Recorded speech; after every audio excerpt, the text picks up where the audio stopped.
dividir a minha palavra em dois momentos. O primeiro, eu quero dar uma palavra a respeito da Junta de Missões Nacionais. Em seguida, o que nós temos pregado para o despertamento, realmente, de igrejas que estejam dispostas a se tornarem missionárias, serem missionárias. E, como eu disse ontem, as igrejas no Brasil, as igrejas presbiterianas que têm crescido no Brasil são as igrejas missionárias. São as igrejas que têm dedicado, mesmo na luta dos seus orçamentos, nas dificuldades, sempre têm destinado valores para o sustento de missionários, e isso tem sido uma constatação bem clara na vida da IPB. Então, a Junta de Missões Nacionais é uma comissão permanente, subordinada ao Supremo Concílio da Igreja, e é formada por 9 irmãos. O pastor falou que eu tenho 9 chefes, mas são 10, tem o reverendo Roberto no meio também. Aí, reverendo Roberto. Então, o que faz a Junta? Ela planta igrejas, prioritariamente em campos pioneiros no Brasil, e transfere para os presbitérios, no momento próprio, quando elas já estão consolidadas, e o presbitério, então, organiza essas igrejas. E ela também trabalha com revitalização de campos que necessitam de uma ação missionária com vistas à sua consolidação. No ano passado, nós tivemos uma alegria muito grande de poder organizar, por exemplo, Nova América da Colina, no Paraná, que tinha 80 anos de congregação. 80 anos. E uma característica ali, algo bem interessante, é que durante esses 80 anos, uma família se propôs a nunca deixar a igreja fechada. Às vezes não tinha obreiro, anos, mas todo dia, todo domingo de manhã, alguém da família, ou a família, abria a igreja, fazia uma oração, liam um texto da Bíblia e oravam, no final, e fechavam a igreja. Nunca se fechou aquela porta. E o ano passado nós organizamos uma igreja lá perto da cidade lá do reverendo Flávio Ricardo, Maria da Fé, 75 anos de congregação. Nova Serrana, 40 anos de congregação. Então, campos que precisavam ser revitalizados, e Deus tem usado a Junta de Missões para essas consolidações. Hoje são 185 campos espalhados por todos os estados do Brasil, e nós temos campos em parceria com outras igrejas e presbitérios, e alguns campos que são exclusivos da JMN. E temos 12 campos em subsídio, que, quando a igreja se organiza, a Junta caminha por 2 anos ainda, dando uma ajuda para que essa mudança não seja tão brusca. Então, a Junta tem feito também esse trabalho. A região norte, hoje, são 16 campos, o reverendo Jean é o representante da Junta ali naquela região, e 16 campos. Hoje, apenas Roraima, aliás, se eu falar Roraima lá, eles me batem, é Roraima. Então, é o único estado hoje que não tem um campo da Junta, porque o ano passado, no final do ano, nós organizamos a primeira igreja presbiteriana no interior. Todas as igrejas organizadas eram na capital, Boa Vista. Então, organizamos a primeira igreja, que foi em Rorainópolis. E, então, são 16 campos na região norte. A região nordeste é a região que tem mais campos, 77 campos hoje. O presbítero Ayrton é o presidente da Junta, ele é presbítero na igreja de Teresina, no Piauí, o reverendo Marcos Severo, no Rio Grande do Norte, Mossoró, e A Bahia é um estado que tem bastante campo missionário, são 23 hoje. Na região centro-oeste, é a segunda região com mais investimento da Junta, são 34 campos. 34 campos, reverendo Djaique, ele é lá de Cuiabá, e o presbítero Sóstenes, ele mora em Caldas Novas. Então, são 34 campos. A região sudeste, meus queridos, são 38 campos também, reverendo Manuel Heller e o presbítero Paulo Ivo, que é da Igreja de São Caetano do Sul, coordenador do projeto Mão na Massa, que constrói igrejas em 30 dias. Construímos agora em Altos, no Piauí, e em 30 dias, começamos dia 20 de maio a construção. No dia 22 de junho, nós inauguramos a igreja completa, com forro, com piso, com 400 metros de construção, e salão, salas, e um belo templo. Então, é um investimento aí na construção de templos, e o projeto Mão na Massa da CNHP, Comissão Nacional de Homens Presbiterianos, tem feito um trabalho maravilhoso. E a região sul, meus irmãos, nós temos 21 campos. O reverendo Josiel é de Joinville, o reverendo Varton André é de Curitiba, e nós temos o campo mais ao sul, que é a cidade de Rio Grande, já bem próxima lá do Uruguai, e estamos construindo um belo templo ali também. Então, são 21 campos. Vivemos um momento bom em Santa Catarina, as igrejas ali estão crescendo, tem tido, assim, um bom momento de expansão, né? É um estado muito próspero hoje, né? E as igrejas têm crescido para a glória do Senhor. Então, meus irmãos, o ano passado nós construímos 10 templos reformados ou construídos, 10 templos inaugurados, né? E isso alegrou muito nosso coração, porque 10 templos é uma vitória realmente maravilhosa, uma bênção poder compartilhar esse dado com os irmãos. Temos 6 campos hoje em construção, templos em construção: Rio Grande, como eu disse, Goiôerê, no Paraná, Santa Branca, em São Paulo, Nova Monte Verde, no Mato Grosso, Jardim das Acácias, em Luiz Eduardo, inauguramos ele agora, Aracati, no Ceará, Bom Despacho, Minas Gerais, e Altos, no Piauí, que inauguramos também na semana passada esse templo. Temos alguns alvos de construção para esse ano: Araranguá, em Santa Catarina, Ipiaú, na Bahia, Monte Santo, na Bahia, e Itacaré, na Bahia.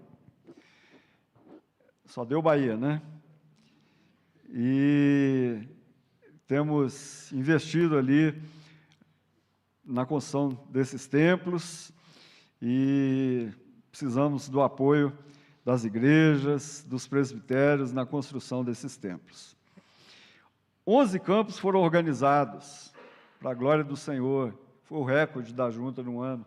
11 campos que foram transferidos para os presbitérios.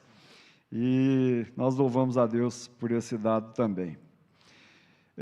Hoje, os dados da Junta, temos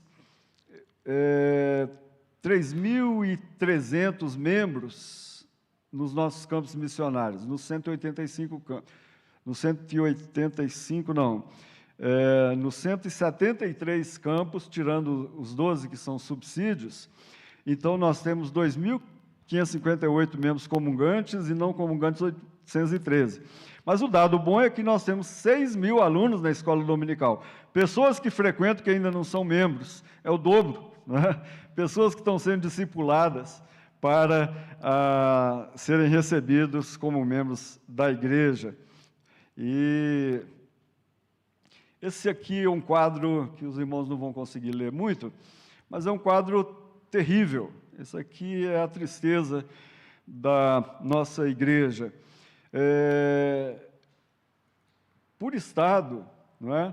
Por estado, o número de municípios e o número de municípios sem IPB. Não é?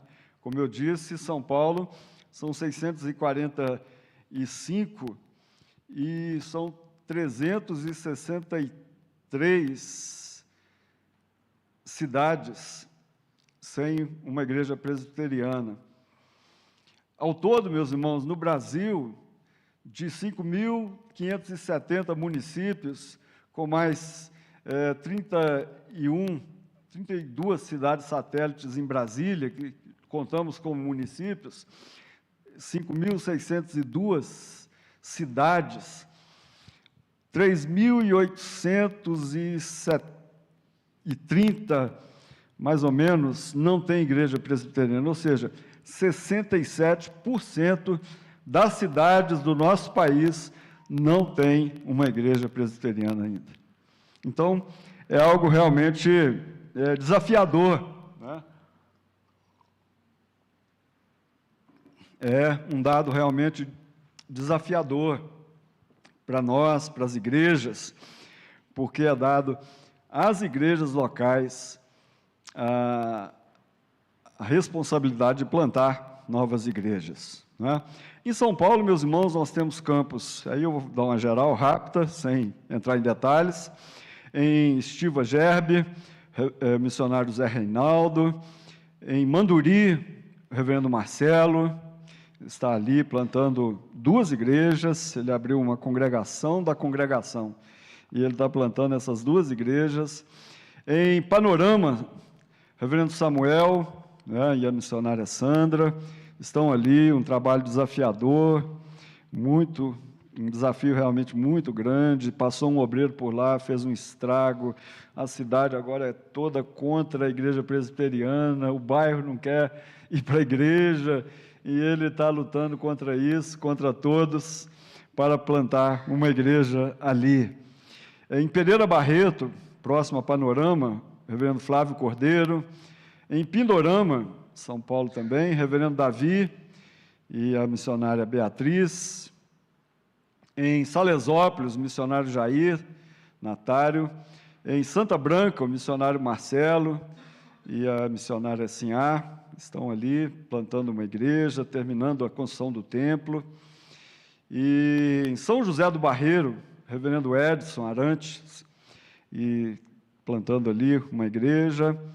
Em São Luís do Paraitinga, creio que é perto de Guarujá, Ubatuba, perto de Ubatuba, isso.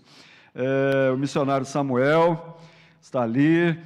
Em Taquarituba, São Paulo, o reverendo André Davi, a missionária Rosemary. E temos hoje o grande desafio da construção do templo em Araranguá, Santa Catarina. É uma igreja que está pronta, meus irmãos. 80 membros, prontinha para a sua organização, uma liderança bem preparada para serem oficiais. Adquirimos um belo terreno lá, e esse ano ainda vamos iniciar, está esperando ali agora a liberação da prefeitura, do projeto, fizeram algumas exigências, estamos trabalhando nelas, e vamos construir. E não temos o dinheiro ainda, mas vamos construir. Então, nós estamos desafiando as igrejas a nos ajudar na construção do templo. Qualquer oferta que seja feita, deve ser feita sempre com o final centavo 0,3, para a gente identificar que é especificamente para Araranguá, Santa Catarina. Então, nós temos aí o Pix, a conta, tem no site o PagSeguro, e não há dificuldade alguma na contribuição, e qualquer dúvida também, nós estamos à disposição dos irmãos. Temos desafiado as igrejas, a todas as igrejas, né, a contribuírem com R$300 fixo mensal, né? Você, mas é tão pouco, pastor. Mas são muitas igrejas, e isso daria realmente um fôlego maravilhoso, e para que a gente pudesse dar continuidade às construções do templo. Na construção, na plantação da igreja, meus irmãos, tem dois gargalos assim, bem complicados. O primeiro é o obreiro, né? O obreiro hoje é uma dificuldade. Evangelista é, como se diz, né? É uma mosca azul, né? Você só vê verde. Então, é difícil achar um evangelista que esteja disposto realmente. Todo evangelista que forma no IBEL, no IBN, eles já saem com o desejo de ir para o seminário para poder dar continuidade ao curso. E então não é fácil arrumar plantadores de igrejas. A diferença de um pastor, não é, que administra bem, pastoreia e tudo, mas a primeira pegada da plantação de igreja é evangelismo e discipulado. Então tem que o lema da Junta de Missões, por ser reformada, é mais reformada do que a IPB, porque a IPB são 5 solas, né, pastor? Na Junta são 6 solas. A última é a sola do sapato. Tem que correr, tem que andar, tem que pregar, tem que falar do Evangelho do Senhor Jesus, porque senão não vai ter membro. E tem que discipular, para poder partir do zero e ver uma igreja sendo consolidada ali. E as redes sociais, nós temos uma sede em Brasília, a sede administrativa, que fica no edifício da IPB, ali. Temos uma base em Campinas, onde todo material e estoque, parte de relatórios, e temos uma sala também, uma base em Recife, no Seminário Presbiteriano do Norte.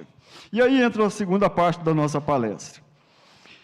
Meus irmãos, igreja que planta igreja que evangeliza, igreja que é missionária, ela só faz quando tem um incentivo, quando tem um desejo forte, uma inclinação forte. E a gente entende que a igreja precisa ter paixão pelas almas perdidas. É isso que move uma igreja, certo, pastor? É isso que move uma igreja, ter paixão, saber que aquela pessoa que está do seu lado ali, ela está caminhando para ir para o inferno, que, olha, nós precisamos de olhar para o mundo com os olhos diferentes, como nós vamos ver aqui nesse texto. Eu vou pedir ao irmão para ler em Êxodo 32, 32, por favor. E vamos começar com Moisés, o exemplo de Moisés. Alguém? Você leva o grande Juninho, vai levar o microfone. Um só, gente, um só. Aqui, ó, seminarista. Seminarista tem que mostrar serviço, né? Não, ali, ó. 32. Agora, pois, perdoa-lhe o pecado, ou senão, risca-me, peço-te, do livro que escreveste. Meus irmãos, isso é o cúmulo da paixão, né? O cúmulo da paixão por um povo pecador, que não merecia nada, mas Moisés se coloca diante de Deus, fala: Senhor, perdoa, ou então o Senhor risca meu nome do livro da vida, né? Então, é dentro dessa perspectiva que eu começo esse tema, paixão pelas almas. E eu faço algumas perguntas que são necessárias. O que é ter paixão pelas almas? Você está disposto a se gastar pelo Evangelho? Ou o Evangelho, o serviço do Senhor, o serviço no reino, é naquelas horas que você realmente não tem o que fazer, né? Você separa algumas horas do domingo, mas se tem algum encontro, você abre mão. Segunda pergunta: você está disposto a gastar o seu tempo pelo Evangelho? Terceiro, você está disposto a gastar das suas finanças pelo Evangelho? E essa pergunta aqui é crucial, né? você estaria disposto a consagrar um filho para a obra missionária? Hoje, no mundo materialista que nós vivemos, é dolorosa, né? Queremos que os nossos filhos se formem, tenham uma segurança. E hoje, quando o menino fala assim, mãe, pai, eu quero ir para o seminário, aí os pais, não, primeiro você vai fazer um curso superior. Não é? E porque você precisa ter segurança. Como se nas mãos do Senhor a gente não tem segurança, não é? E então, talvez respondendo essas perguntas, você possa fazer uma avaliação pessoal. Qual o seu nível de amor pelos perdidos? Isso é muito sério, meus irmãos, porque quando a gente lê, como lemos esse exemplo de Moisés, e vamos convidar para que todos possam ler agora juntos, vamos lá? Agora, pois, perdoa-lhes o pecado, ou, se não, risca-me, peço-te, do livro que escrevestes. Meus irmãos, olha, o mundo perdido, a igreja precisa ter responsabilidade. Olha só, no Brasil, tem 132 etnias sem presença missionária ainda. 132 povos dentro do Brasil, indígenas, sem a presença missionária. Eu já falei um pouco desse dado, mas povos não alcançados, chamados de PNAs, menos de 2% de cristãos, são 7.227 povos no mundo. E dentro desses 7.227, 4.893 povos são chamados o povo da fronteira, não é? Ou seja, 0,1% ou a maioria deles, 0% de cristãos, sem missionários, sem ninguém lá para pregar o evangelho. 4.893 povos, 25% da população, meus irmãos. A maioria desses povos concentrados no norte da África, no sul da Ásia, aquela conhecida, né, janela ali aberta ainda ou fechada para o evangelho, mas um povo perdido ali no meio daqueles povos. Cidade atual, 1.255 línguas, sem tradução da Bíblia, sem nenhum versículo da Bíblia traduzido. Então, a carência ainda é muito grande. É impressionante, queridos. Olha, dentro do Brasil tem mais de 10.000 comunidades ribeirinhas sem presença missionária. 10.000 comunidades ribeirinhas. 1 milhão de quilombolas sem presença missionária. Quilombos espalhados aí pelo Brasil todo. E agora invadidos pelas ideologias políticas, onde se proíbe qualquer construção de igreja dentro dos quilombos. 1 milhão de quilombolas sem presença missionária, 1 milhão de ciganos sem presença missionária. Até pouco tempo não tinha uma palavra, um versículo traduzido para a língua Calon, que é a língua dos ciganos. 90% são analfabetos. Se recusam a ir para uma escola. Agora, pelas obrigações aí do governo, eles levam seus filhos para a escola, mas aqueles nômades, mais nômades, também entram e saem, e estão fazendo um projeto de tradução da Bíblia por oralidade, que é um perigo, né, pastor? Essa tradução oral da Bíblia, e é uma tradução que é feita rápida, sem muita estudo das línguas originais, mas para levar a Bíblia para os povos ciganos. 96 nações não evangelizadas dentro do Brasil. No Brasil tem mais libaneses do que no Líbano.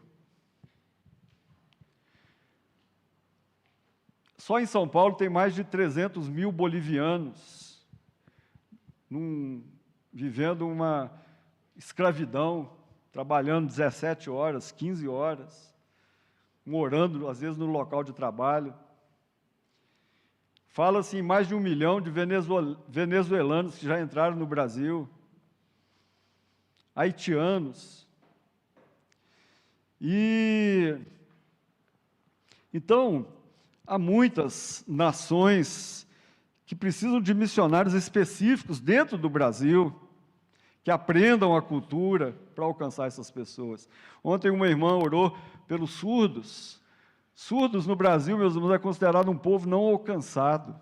9 milhões de surdos no Brasil, que não têm acesso, às vezes, à evangelização.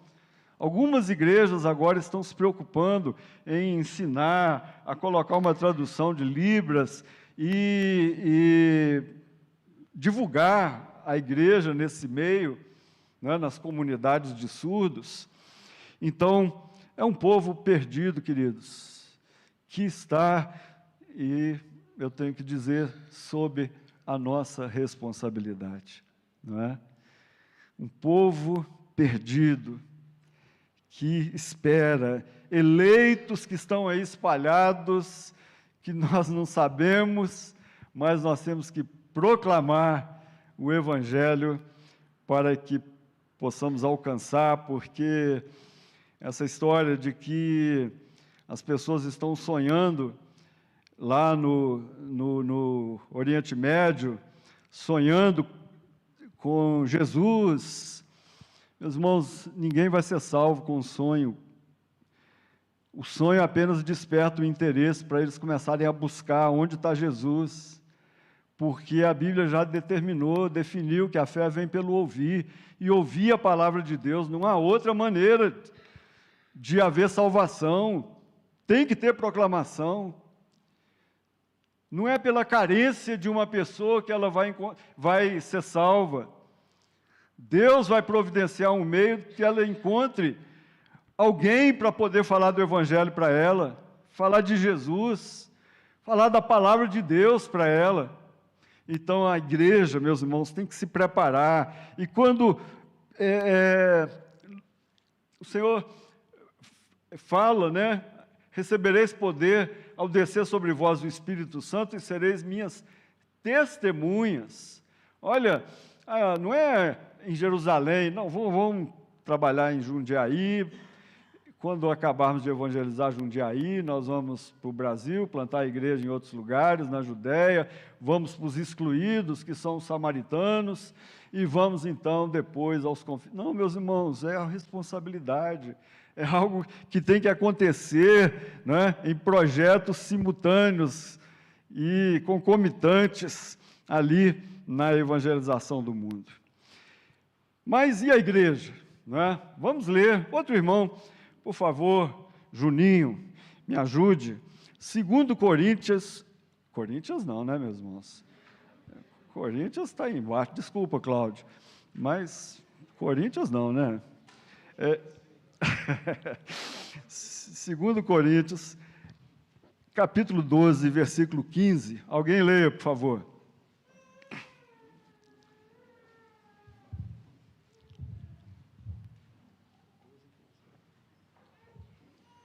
Eu, de boa vontade, gastarei e me deixarei gastar em favor de vocês. Se eu os amo cada vez mais, será que vou ser amado cada vez menos? Ok, eu de boa vontade me gastarei e me deixarei gastar em prol da vossa alma. Meus irmãos, o apóstolo Paulo dá um exemplo para que nós possamos olhar a igreja de uma forma mais carinhosa. A gente ter o foco na igreja, nós não podemos deixar a noiva de Cristo ao léu, deixar a noiva de Cristo, olha, despreparada. com seus adornos sujos, não é?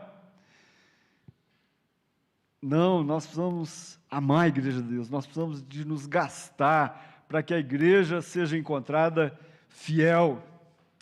E olha, a IPB, meus irmãos, era a maior denominação evangélica até 1959, agora é a 9ª. Nos anos 60 e 70, aconteceu o crescimento pentecostal, aqueles da época, a renovação, né? Veio como um vento, né, pastor? E um vento que passava e destruindo as igrejas históricas, dividindo as igrejas, e tinha lá suas razões também, mas um movimento muito complicado para a igreja presbiteriana na época. Surgiram igrejas como Maranata e outras comunidades aí, a partir da igreja presbiteriana. Nos anos 80 e 90, foi o crescimento neopentecostal.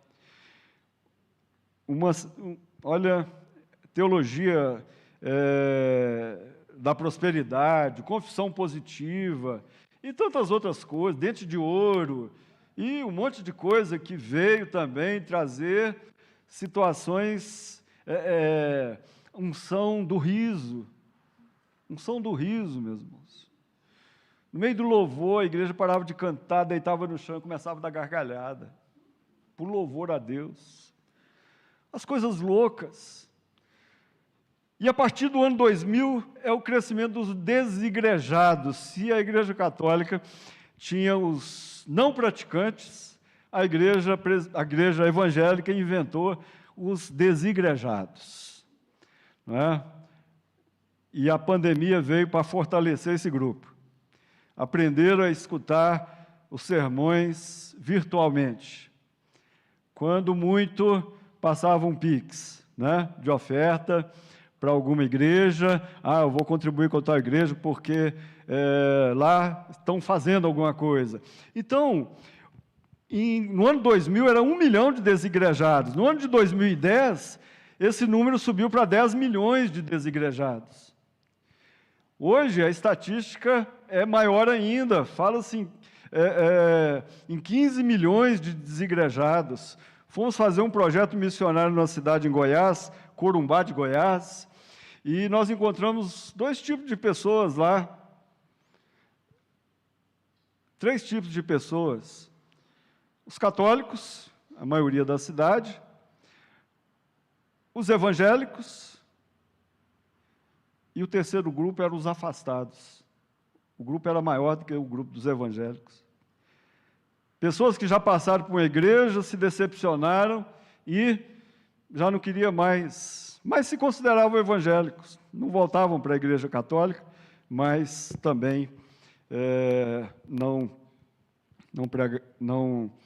assim, se apresentavam, não queriam a comunhão dos santos, a responsabilidade de uma igreja. Agora, não são dados assim tão fiéis, meus irmãos, porque as estatísticas na igreja presbiteriana elas são complicadas. Mas estima-se que 70% das igrejas presbiterianas não têm uma igreja filha, nunca tiveram uma igreja filha. 50% hoje não tem congregação para plantar uma nova igreja, não investe em algum outro lugar. As igrejas estão transferindo para os presbitérios a responsabilidade de plantar igrejas, sendo que é uma missão da igreja. E o pior, plantadores surgem quando não encontram igrejas para pastorear. Esse é o caos, não é? E então as nossas igrejas, elas estão despreparadas, sem visão missionária, queridos. A maioria das nossas igrejas estão despreparadas e totalmente sem visão, porque as congregações, ao se organizarem, elas não incluem nos orçamentos qualquer valor para a obra missionária. O importante é organizar rápido, porque nós podemos juntar 4 igrejas e fazer um presbitério novo, e nós vamos participar da liderança da IPB, vamos... Então, às vezes, as motivações são mais políticas do que a paixão pelas almas, de se pregar o Evangelho. As igrejas da Junta de Missões, elas são orientadas já no primeiro mês. Está lá só o obreiro, só o missionário, então o dízimo dele, 10%, já vai como dízimo para o Supremo Concílio, já faz o cadastro na IPB, porque daquele dízimo ali, 5,4% dele, a IPB destina para missões. Fala, Cláudio. Isso aí não é porque eu acho que não existe um incentivo no público? Repete a pergunta aí, que o... Isso aí não, porque, de repente, não existe um incentivo no púlpito das igrejas, ou não? Concordo plenamente, né? A gente brinca que os pastores é um povo não alcançado. A gente manda correspondências, informações, os pastores muitas vezes engavetam, deixam lá dentro da gaveta, não levam para o conselho, não levam para a igreja, não orienta, porque há uma visão assim de que nós não podemos investir em missões agora, não podemos plantar uma igreja, porque nós temos que consolidar a nossa igreja primeiro. Isso é um erro, meus irmãos, isso é um erro, porque uma igreja já tem que nascer com o seu DNA missionário. Ela já tem que ter esse DNA missionário desde a sua criação, desde a sua plantação, do seu início. Então, a igreja já, o discipulado, a gente orienta para que as pessoas já sejam convencidas de que ela tem que terminar o discipulado, porque ela tem que discipular outro.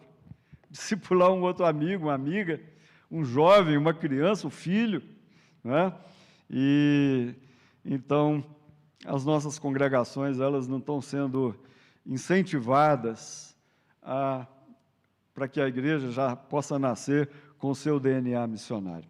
Estatísticas últimas da IPB, são 2.995 igrejas, 2.425 congregações, 940 pontos de pregação, 5.420 ao total, 5.212 pastores, 814 evangelistas. Agora, meus irmãos, o grande problema, até aqui, tudo bem, não é? É muito pouco. Olha, se tem 3.800 cidades sem IPB, 67%, então 33% recebe esse número, quase 6.000 pastores e evangelistas.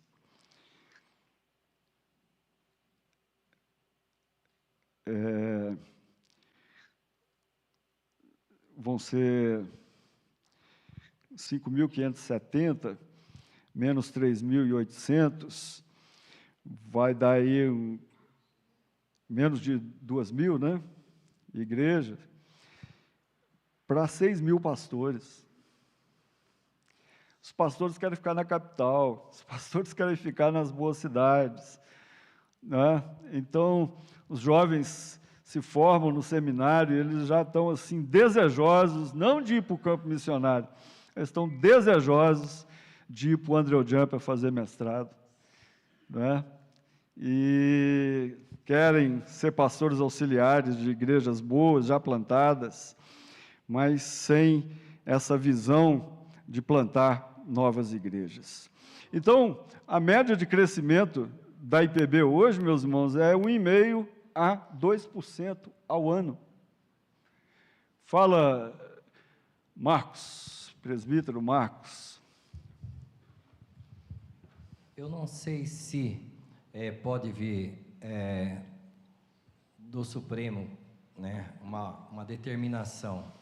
Eu sempre, o pastor é prova disso, que sempre defendi a tese ou a ideia que antes de ir para o seminário, todo candidato vá para o IBEL, outro instituto de formação de evangelistas, para ter a visão de missão. O que o senhor acha dessa? Eu não sei se pode vir de cima para baixo. O caminho mais curto seria uma mudança de currículo nos seminários, que nós já temos tentado, mas não conseguimos. E o seminário ele tem a tendência de formar pastores, né? Pastores, mestres, e pouca visão em termos de plantação de igrejas, de missões. E o fato de passar, as pessoas hoje estão querendo o caminho mais curto, né? Então, ir para o Instituto Bíblico para depois ir para o seminário, muitos não estão querendo esse caminho, né? As mulheres estão sendo desestimuladas de ir para os institutos, com essa decisão que foi tomada aí, de que as mulheres não podem dirigir uma congregação, não podem pregar, não podem... então, são situações assim que diminuem, né, essa força operacional de evangelismo, que os institutos treinam, sim, para a evangelização. Os currículos são voltados para o evangelismo, né? Então, seria uma boa, mas isso tem diminuído. O número de matrículas dos nossos institutos caíram 60%, e a situação não é muito agradável no momento, não. Agora, esse é o grande problema, meus irmãos. 5.602 municípios, 1.840 só que tem presença da IPB. No Icalvinos, é um pouco pior a estatística do Icalvinos. 5.570 municípios, que não inclui Brasília, 1.624 apenas tem presença missionária. Fala, Vitor.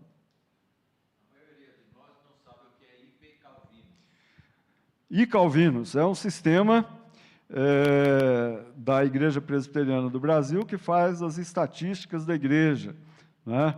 É um software que foi criado, chamado Icalvinos, e ali todos os presbitérios colocam as suas estatísticas, aquelas que são aprovadas nos presbitérios, né? E a partir desses dados, faz-se uma estatística geral da igreja pelo secretário executivo da IPB. E, então, os dados aqui, quando eu falo do Icalvino, são os dados da Secretaria Executiva da Igreja Presbiteriana do Brasil. Então, 1.624 apenas, 3.000 e tantas igrejas, né? Quase 4.000 igrejas, 4.000 cidades sem uma IPB. Isso é uma calamidade, meus irmãos, isso é uma tragédia, não é? Cidades aqui em volta das nossas grandes igrejas que não têm um envio missionário, não é? Já disse, só em São Paulo, 645 municípios, 282 cidades ainda não têm uma IPB. E olha que São Paulo é a maior proporção de igrejas presbiterianas por município. O Rio Grande do Sul é o pior. São 489, creio eu, municípios, apenas 33 igrejas presbiterianas. 33 igrejas, e não são 33 cidades, porque algumas se concentram em alguma cidade só, mais de uma igreja. O Piauí é o segundo, são 220 municípios, tem 19 igrejas presbiterianas. Então, meus irmãos, o Brasil, assim, olha, anseia, né, para que haja plantação de igrejas, projetos de plantação de igrejas, e a Junta de Missões ela tem tentado fomentar essa paixão na vida dos irmãos. A igreja deu uma demonstração muito grande de ser uma igreja missionária de novo. quando ela definiu que 54% de toda a sua arrecadação vai ser destinada para os órgãos missionários. Então, 54% é dividido para a Junta de Missões Nacionais, a PMT, que é a Missão Transcultural, o PMC, que é o Plano Missionário Cooperativo, que trabalha muito com revitalização de igrejas em cidades grandes até, e a APECOM, que faz o trabalho de comunicação e evangelismo, né? Redes sociais e outros tipos de trabalho. Agora, somando com 18% que é destinado aos seminários, que formam pastores, então, meus irmãos, vai dar 72% aí de investimento na obra missionária, investimento direto na obra missionária. Então, é um recado forte para as nossas igrejas. Quanto que a igreja local tem destinado para a obra missionária? Fala-se que 90% de toda a arrecadação das igrejas é gasto com ela mesma, internamente. Então, nós precisamos de pensar nessas questões que são fundamentais, não é?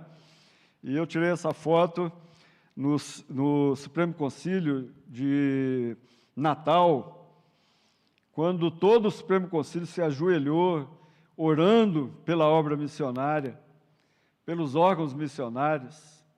Então, meus irmãos, essa é a postura que se espera da igreja para se plantar, para se realizar a obra missionária. E, tristemente, nós sabemos que apenas por volta de 35% das igrejas contribuem em algum projeto missionário.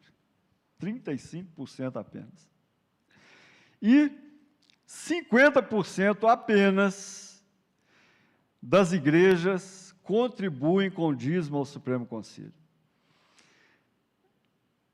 E, às vezes, a gente chega numa igreja e fala assim, mas a igreja não é dizimista, o Supremo Concílio. Fala assim, pastor, está sendo muito difícil. As finanças da igreja estão muito complicadas. Aí, o supervisor da junta, ele é muito direto, ele fala assim, então, você domingo, pastor, você domingo na igreja, você vai lá na frente, fala, olha, quem estiver passando apertado, não precisa dar o dízimo mais. Porque se a igreja está apertada e não dá o dízimo porque está apertada, então não pode obrigar os crentes a estão vivendo. E quem não vive apertado hoje, meus irmãos? A gente vive pela fé mesmo, não é? Então, 50% a gente poderia estar fazendo muito mais para a obra do Senhor se todas as igrejas contribuíssem com seus dízimos ao Supremo Concílio. Então, a pergunta é, o que aconteceu com essa igreja? Essa igreja nasceu de um avivamento, meus irmãos, nasceu de um projeto missionário. O missionário foi enviado, ele largou tudo, veio para cá, sofreu, perdeu a esposa, ficou longe da filha, morreu de febre amarela, 8 anos de ministério aqui, mas plantou uma igreja que tinha um DNA missionário, a igreja cresceu e nós estamos regredindo. Esse é o grande problema. Vemos que há um pequeno despertamento, sabe aquela coisinha, vejo uma nuvem do tamanho da mão de um homem, a gente está vendo alguma coisa assim acontecendo, mas a igreja regrediu, meus irmãos, e nós não podemos deixar isso acontecer, para a glória do Senhor, para que a gente possa proclamar o Deus da nossa salvação, é o tema dessa conferência, mas nós não podemos deixar que a igreja de Cristo seja encontrada infiel, a noiva de Cristo seja encontrada infiel diante da volta do noivo. E um exemplo que é o exemplo supremo. Já era para eu ter acabado, pastor? Era, né? Eu querendo que ele respondesse, não, pastor, pode continuar.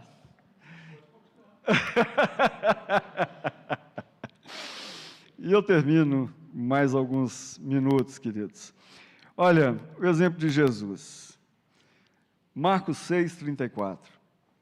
Vamos ler juntos.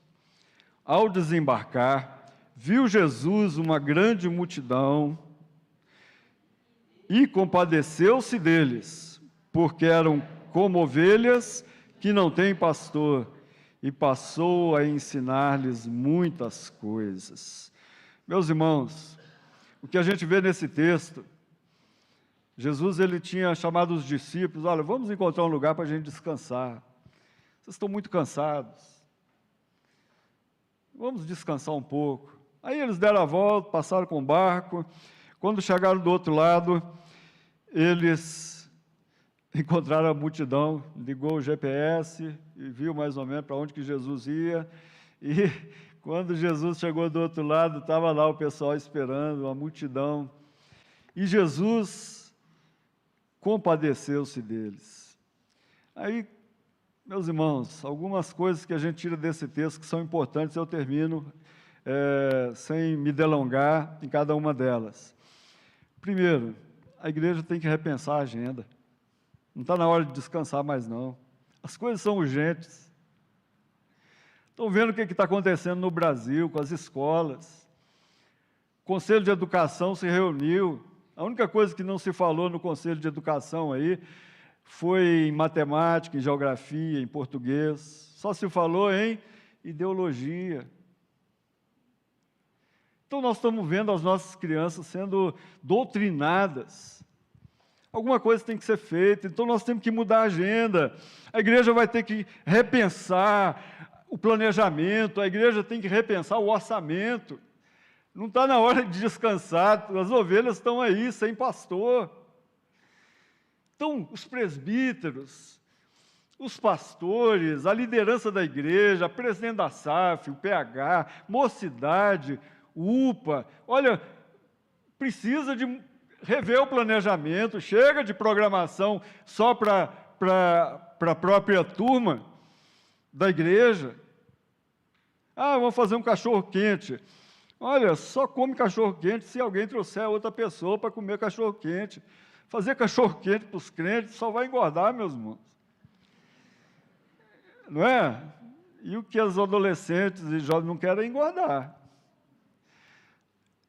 Então, que a gente faça tudo com uma visão missionária, repensar a agenda da igreja, repensar o planejamento da igreja, repensar o orçamento da igreja, quanto nós vamos investir nisso. Meus irmãos, a gente pode investir tudo na obra missionária que não vai faltar dinheiro para a igreja, é isso que a gente tem visto.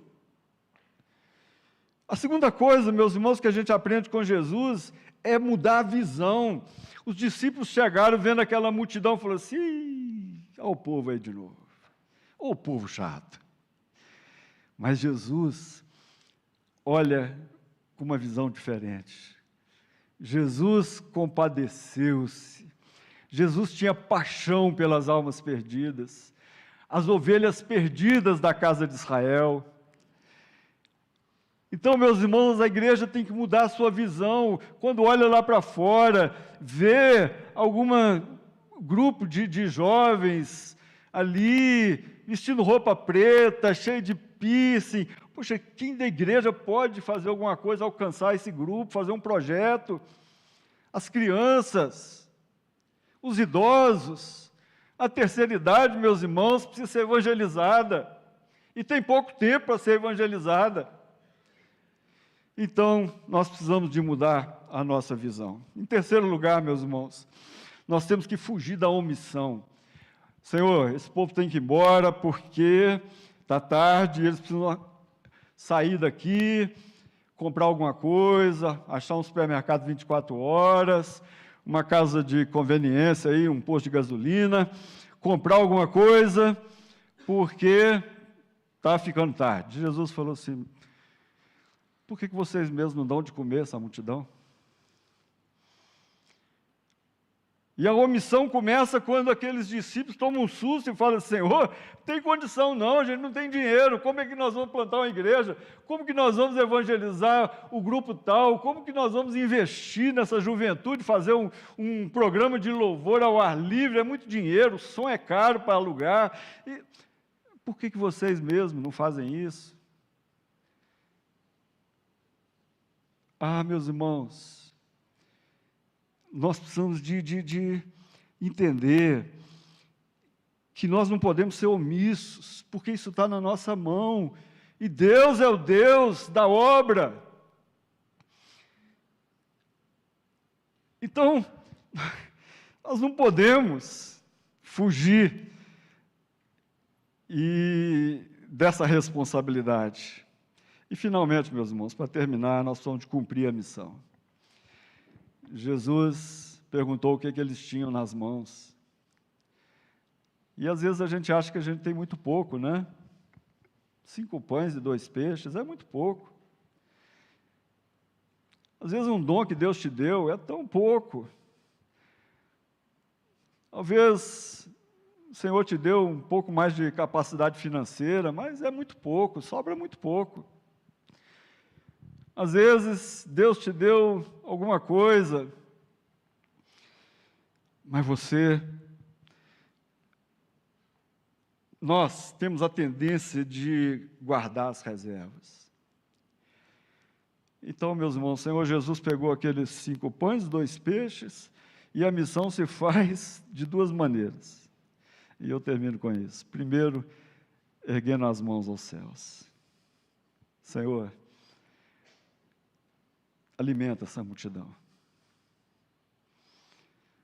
O alimento é do Senhor, o alimento é do céu. É a oração, meus irmãos. Os moravianos, no século XVIII, eles começaram uma reunião de oração que ia durar 24 horas. De hora em hora ia trocar a pessoa para gastar 1 hora orando pelos alguns missionários que já tinham saído. Essa reunião, ela continuou, ela durou 100 anos. E a igreja moraviana, uma igreja sem dinheiro, uma igreja perseguida, dentro de uma fazenda de um conde Zinzendorf, uma igreja pequena, sem dinheiro, ela mandou mais missionários para o mundo do que todas as igrejas da época em 200 anos. Então, meus irmãos, Deus multiplica aquilo que nós erguemos aos céus. Amém? E a segunda maneira de cumprir a missão é a estratégia. Jesus falou com eles: olha, coloca todo mundo em grupo de 50, de 100, vamos fazer uma organização aqui, e para que ninguém fique sem ser servido. Então, queridos, eu termino. Finalmente. É a igreja do Senhor. Ela precisa ter paixão, meus irmãos. Ela precisa ter paixão.